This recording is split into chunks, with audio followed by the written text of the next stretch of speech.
By election ಪ್ರತಿಷ್ಠೆ ಕಾಂಗ್ರೆಸ್ ವಿರುದ್ಧ ವಿಜೇಂದ್ರ ಗರಂ ಆಗಿದ್ರು. ಸಿಎಂ 5 ದಿನ ಬಾಗಲಕೋಟೆಗೆ ಬಂದು ವಾಸ್ತವ್ಯ ಹೂಡ್ತಾರೆ. ಸಿಎಂ ಅವರಿಗೆ ತಮ್ಮ ಅಭ್ಯರ್ಥಿ ಸೋಲಿನ ಮುನ್ಸೂಚನೆ ಸಿಕ್ಕಿರಬೇಕು. ಅದಕ್ಕೆ ಬಾಗಲಕೋಟೆಯಲ್ಲಿ 5 ದಿನ ವಾಸ್ತವ್ಯ ಹೂಡಲಿದ್ದಾರೆ.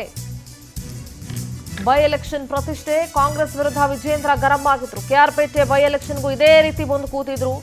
ಆದರೆ ಅಲ್ಲಿ ಮತದಾರರು ಕಾಂಗ್ರೆಸ್ ಪಕ್ಷವನ್ನ ಧಿಕ್ಕರಿಸಿದ್ರು.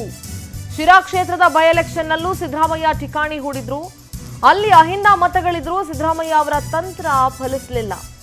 ಈಗ ಬಾಗಲಕೋಟೆ ಬೈ ಎಲೆಕ್ಷನ್ ಗೆಲ್ಲೋದಕ್ಕೆ ಹರಿಕತೆ ಹೇಳ್ತಿದ್ದಾರೆ.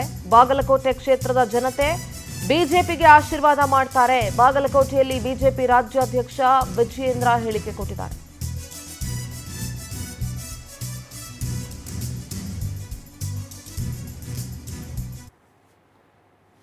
ನಿರ್ಧಾರ ಮಾಡಿದ್ದ ಮಂತ್ರಿಗಳು 5 ದಿನ ಬಂದು ಇಲ್ಲೇ ಬಾಗಲಕೋಟೆನಲ್ಲಿ ವಾಸ್ತವ್ಯ ಹೂಡ್ತಾರೆ ಅಂತ ಹೇಳಿದ್ರೆ ಅವ್ರಿಗೆ ಎಲ್ಲೋ ಒಂದ್ ಕಡೆ ಮುನ್ಸೂಚನೆ ಈಗಾಗಲೇ ಇಂಟೆಲಿಜೆನ್ಸ್ ರಿಪೋರ್ಟ್ ಕೂಡ ಸಿಕ್ಕಿದೆ.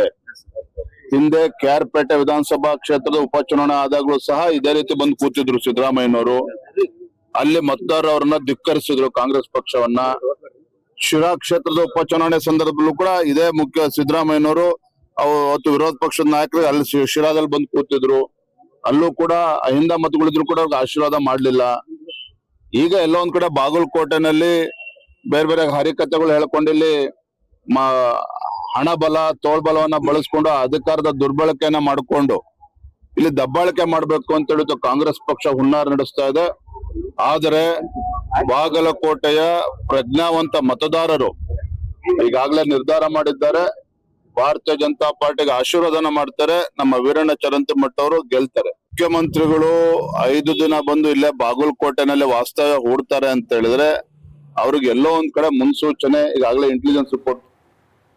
ಬೈ ಎಲೆಕ್ಷನ್ ಅಂತ ಅಂದಾಗ ಅಫ್ಕೋರ್ಸ್ ಪ್ರತಿಷ್ಠೆಯ ಕಣನೇ ಹೌದು.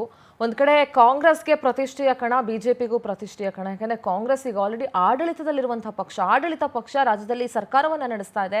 ಸೊ ಹಾಗಾಗಿ ತಮ್ಮ ಪಕ್ಷದ ಅಭ್ಯರ್ಥಿಗಳನ್ನ ಗೆಲ್ಲಿಸ್ಕೊಂಡು ಬರಬೇಕಾಗಿರುವಂತಹ ಜವಾಬ್ದಾರಿ ಕಾಂಗ್ರೆಸ್ ಮೇಲಿದೆ. ಅಟ್ ದ ಸೇಮ್ ಟೈಮ್ ಬಿಜೆಪಿಗೂ ಕೂಡ ಅಷ್ಟೇ. ಇದು ಮುಂಬರುವಂತಹ ಒಂದು ಚುನಾವಣೆಗಳಿಗೆ ದಿಕ್ಸೂಚಿ ಆದ್ರೂ ಆಗಬಹುದು. ಬೈ ಎಲೆಕ್ಷನ್ಗಳು ಬಹು ಸಹಜವಾಗಿ ಆಡಳಿತ ಪಕ್ಷದ ಪರವಾಗಿ ಆಗುವಂಥದ್ದು ನಾವು ಕಂಡುಕೊಂಡು ಬಂದಿದ್ದೀವಿ.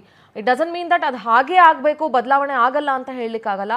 ಬಾಗಲಕೋಟೆ ವಿಚಾರಕ್ಕೆ ಬಂದಾಗ ನಿಮಗೆ ಗೊತ್ತಿದೆ, ಅಲ್ಲಿ ಮೇಟಿ ಕುಟುಂಬಸ್ಥರಲ್ಲೇ ಸಾಕಷ್ಟು ಭಿನ್ನಾಭಿಪ್ರಾಯ ಇತ್ತು. ಮುಖ್ಯಮಂತ್ರಿಗಳು ಸ್ವತಃ ವಿಧಾನಸೌಧದ ತಮ್ಮ ಕಚೇರಿ ಒಳಗಡೆ ಮೇಟಿ ಅವರ ಮಕ್ಕಳನ್ನ ಕರೆಸ್ಕೊಂಡು ಸಂಧಾನ ಮಾಡೋದಕ್ಕೆ ಪ್ರಯತ್ನ ಪಟ್ಟರು. ಸಂಧಾನ ವಿಫಲ ಆಯಿತು. ಅದಾದ ಮೇಲೆ ಅಲ್ಲಿ ಬೇರೆ ಬೇರೆ ರೀತಿಯಂತಹ ಬೆಳವಣಿಗೆ ಆಗಿ ಈಗ ಬಾಗಲಕೋಟೆ ಟಿಕೆಟ್ ಕೂಡ ಅನೌನ್ಸ್ ಆಗಿದೆ ಕಾಂಗ್ರೆಸ್ ಇಂದ ಯಾರು ಅಂತ ಹೇಳಿ. ಸೊ ಮೇಟಿ ಅವರ ಕುಟುಂಬಸ್ಥರಿಗೆ ಟಿಕೆಟ್ ಈಗ ಡಿಕ್ಲೇರ್ ಆಗಿದೆ. ಸೊ ಬಿಜೆಪಿ ತಗೊಂಡಾಗ ಬಿಜೆಪಿಯ ಒಂದಷ್ಟು ಮತಗಳು ಕೂಡ ಅಲ್ಲಿ ಬಾಗಲಕೋಟೆಯಲ್ಲಿ ಇದೆ.